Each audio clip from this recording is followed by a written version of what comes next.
Selamat siang pemirsa, kita bertemu kembali dalam program Lansok, Dialog Siang Khas Berita 1 bersama saya Carlos Michael.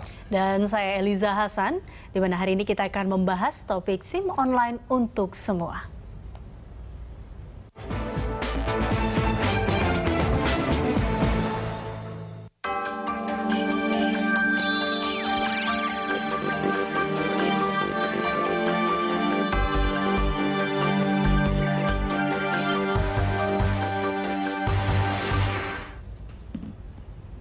Ya, di Lansok kali ini kita akan membahas mengenai SIM online untuk semua. Jadi semua bisa punya SIM sekarang. Dari Sabang sampai Merauke ya, tidak hanya di Jakarta, tidak hanya daerah tertentu. Tapi kita akan mempertanyakan dulu nih SIM online ini seperti apa tentunya ya? Dengan narasumber yang sudah hadir hari ini. Iya, ada Kombes Pol Muhammad Iqbal, Kabid Humas Polda Metro Jaya dan pengurus harian YLKI Sudaryatmo. Selamat siang Bapak-bapak, terima kasih sudah hadir. Ya, tapi sebelum kita lanjutkan dialog ini, kita lihat dulu paket berikut ini. Direktorat Lalu Lintas Polda Metro Jaya meluncurkan layanan surat izin mengemudi atau SIM secara online. Masyarakat kini bisa memanfaatkan layanan tersebut untuk memperpanjang SIM mereka dengan menggunakan mobil SIM keliling. Masyarakat hanya perlu membawa iktp dan SIM lama. Petugas akan mengambil sejumlah data seperti sidik jari dan foto. Data-data tersebut nantinya akan dicocokkan dengan data yang ada di iktp. Dengan adanya SIM online, kota-kota di Indonesia bisa terhubung, sehingga masyarakat pendatang dapat memperpanjang SIM melalui sistem ini tanpa harus balik ke kampung halaman. Sementara itu, Kapolda Metro Jaya Irjen Pol Tito Karnavian mengatakan pelayanan perpanjangan SIM secara online diharapkan dapat mengurangi aksi percaloan perpanjangan SIM yang saat ini marak dilakukan. Saat ini SIM online baru diperuntukkan bagi wilayah Jabodetabek. Rencananya Polri akan mengembangkannya di 45 kota di Indonesia. Tim Liputan Berita 1. Iya, tadi kita udah lihat ya bagaimana caranya, sebenarnya syarat-syaratnya apa saja. Iya. Tapi untuk lebih lengkapnya lagi kita tanya langsung deh sama Pak Iqbal. Pak Iqbal, ini untuk SIM online sebenarnya seperti apa sih? Karena identik dengan online. Orang berpikir bahwa ini dia duduk di depan komputer lalu mengisi data. Gitu. Benar, klik tinggal www.apa.metro bisa langsung dapat SIM-nya. Sebenarnya seperti apa? Terus di delivery lagi kan? Iya. Langsung jadi SIM-nya. Delivery gitu. Ini sebenarnya kayak apa? Begini, sebelum saya mengupas tentang teknis progresnya SIM online, saya menyampaikan dulu bahwa ini adalah konsepnya quality service dari Kepolisian Negara Republik Indonesia. Kita tahu bersama dulu pembuatan SIM ini bisa dikatakan agak susah kan? Kita harus datang ke satu tempat, terus menyediakan jam, terus mengikuti jam bukanya kantor pelayanan SIM, katakanlah di Dan Mogot, di Satpas Dan Mogot, Jakarta Barat. Nah, tetapi belakangan kita melakukan perbaikan pelayanan. Ada gerai-gerai SIM, ya gerai SIM di mall, di pusat-pusat perbelanjaan. Artinya kita mengedepankan pelayanan mendekat kepada masyarakat. Jadi masyarakat tidak harus menyediakan waktu khusus untuk membuat SIM. Masyarakat bisa menikmati pelayanan SIM pada saat mereka belanja, pada hari-hari libur dan sebagainya. Dan juga ada SIM keliling sekarang. Ada pada masyarakat, ada pada titik-titik public area. Ini adalah komitmen kita. Dan alhamdulillah tepat pada hari ulang tahun fungsi lalu lintas ke-60, lagi-lagi kita berkomitmen untuk meningkatkan pelayanan kepada masyarakat dengan diluncurkan soft launching ya. Soft launching nanti ada SIM online ya. Karena baru Jakarta, Depok, Tangerang, Bekasi. Baru 4 wilayah baru ya? 4 wilayah. Okay. Perlu saya sampaikan tadi bahwa tidak serta-merta kita di kamar gitu ya, tinggal masukkan klik langsung di delivery lagi SIM-nya. Bukan begitu, karena SIM bukan hanya identitas, tetapi SIM adalah akuntabilitas.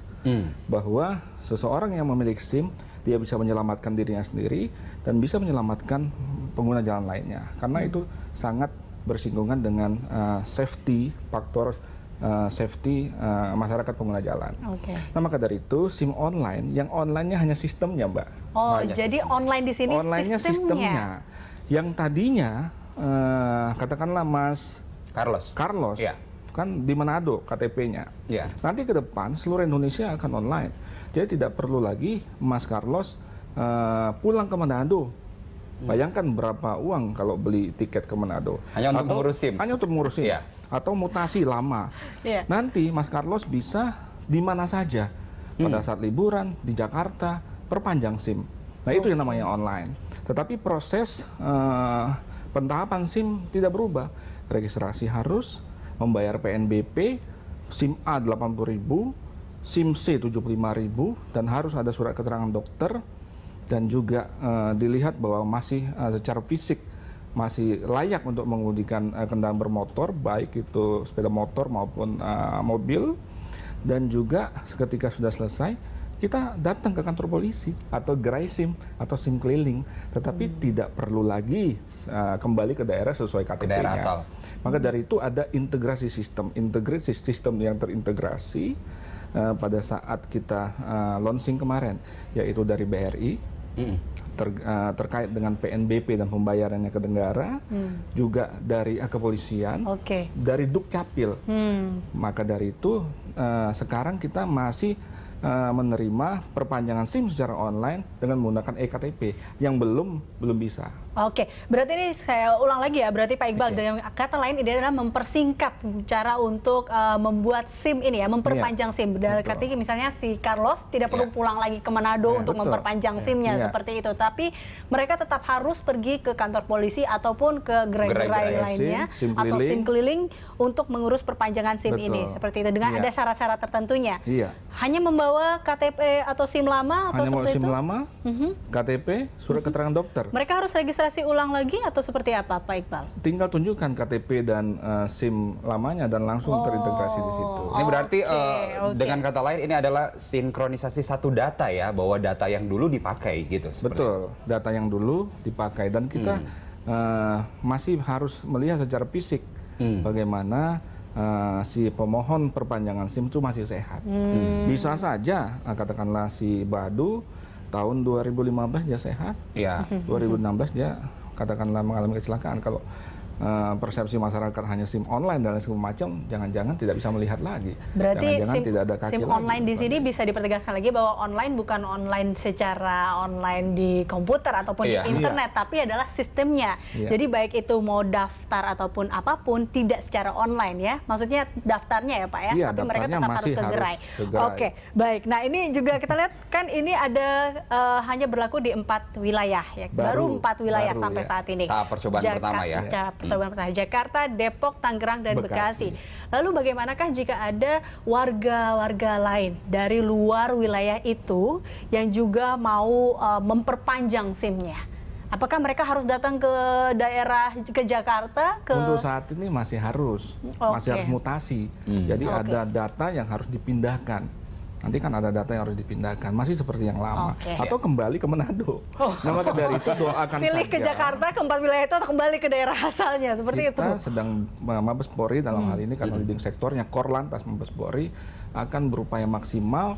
Akhir tahun ini kita akan grand launching semua wilayah di Republik ini, semua online. Kesiapannya itu sampai berapa kota Pak nanti sampai ke grand launchingnya? 45 satpas. 45 ya? Baik, kita bertanya langsung ke Pak Sudaryatmo. Ini seperti apa? Ada terobosan dan juga komitmen dari Polri untuk lebih mendekatkan diri kepada masyarakat. Untuk SIM online ini seperti apa Pak? Ya, pertama penggunaan terminologi online itu ya. Jadi menurut saya memang harus diperjelas bahwa pengertian online ini sebenarnya lebih ke integrasi data, data. Jadi artinya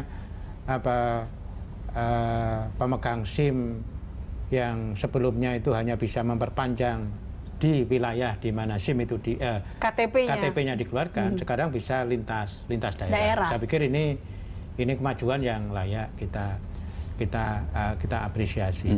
Tapi yang kedua sebenarnya poinnya adalah dengan menggunakan integrasi data online tadi itu tidak mengurangi esensi dari penerbitan SIM tadi. Tadi sudah disinggung Pak Iqbal bahwa di balik SIM itu adalah ada authority kompetensi, bahwa dia bisa mengemudikan kendaraan roda 2 atau roda 4 yang bisa bisa menjaga keselamatan diri sendiri dan orang lain tadi. Bukan karena disebut sistem online terus kemudian tidak dites lagi ya, bisa nyetir atau enggak ya.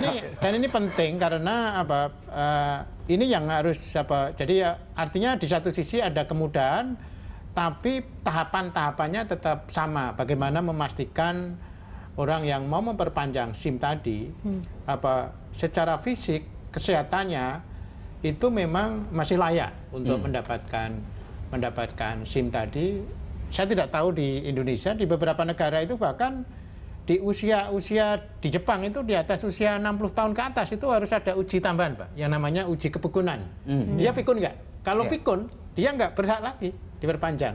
Nah, ini menurut saya juga di kita juga harus mengadop hal yang sama. Jadi esensinya adalah SIM itu adalah otoritas yang diberikan negara kepada seseorang bahwa dia kompeten untuk mengemudikan kendaraan yang bisa menjamin keselamatan diri sendiri dan pengguna jalan yang lain. Ya, tapi dari apa yang sudah dirancang oleh Polri saat ini, apa kemudian YLKI melihat bahwa ini merupakan nanti masyarakat akan bisa terbantu untuk lebih dekat dengan sistem seperti ini? Ya, memang saya yakin polisi punya roadmap ya, bentuk-bentuk improvement di dalam pelayanan SIM tadi. Mestinya tidak hanya SIM online ya, tapi juga sama dengan iktp. Kenapa SIM nggak bisa bikin eSIM? Pengertian eSIM itu begini ya Pak. Even kita nggak bawa SIM, itu data kita itu bisa dibaca lewat sidik jari sama biometrik. Cuma problemnya memang pengalaman YLKI mengikuti simulasi iktp dengan di dunia perbankan itu adalah kesiapan infrastruktur kita. Kesiapan ini kan butuh akses layanan. Itu kendala-kendala yang dihadapi dan kita akan membahas itu di segmen berikut. Semua daerah sudah siap infrastrukturnya. Bapak-bapak, kita akan membahas itu di segmen berikut, kendala-kendala seperti apa nanti, dan tetap bersama kami pemirsa di Lansok.